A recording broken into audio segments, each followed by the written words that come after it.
اعوذ باللہ من الشیطان الرجیم بسم اللہ الرحمن الرحیم السلام علیکم ورحمۃ اللہ وبرکاتہ۔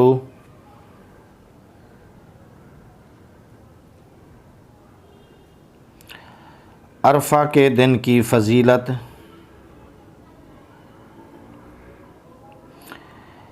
اللہ سبحانہ و تعالی نے ارشاد فرمایا، تم قربانی کے گوشت میں سے خود کھاؤ، سفید پوش اور مانگنے والوں کو بھی کھلاؤ۔ ہم نے اس جانور کو تمہارے تابع کیا ہے تاکہ تم شکر گزار بن جاؤ۔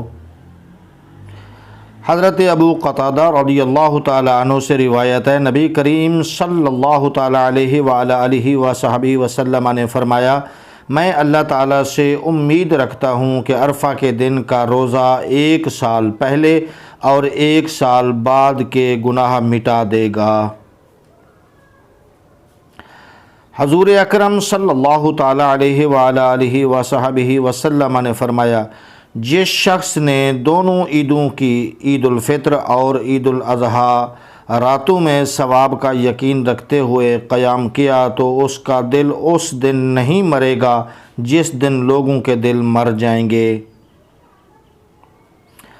حضرت طلحہ بن عبید اللہ رضی اللہ تعالیٰ عنہ فرماتے ہیں کہ رسول اللہ صلی اللہ تعالیٰ علیہ وآلہ آلہ وصحبہ وسلم نے ارشاد فرمایا، کسی دن بھی شیطان کو اتنا ذلیل، بھلائی سے دور، حقیر اور غضبناک نہیں دیکھا گیا جتنا وہ عرفہ کے دن ہوتا ہے، کیونکہ اس دن رحمت الہی کا نزول اور اللہ کے بندوں کے بڑے بڑے گناہوں کی مغفرت ہوتے ہوئے دیکھتا ہے۔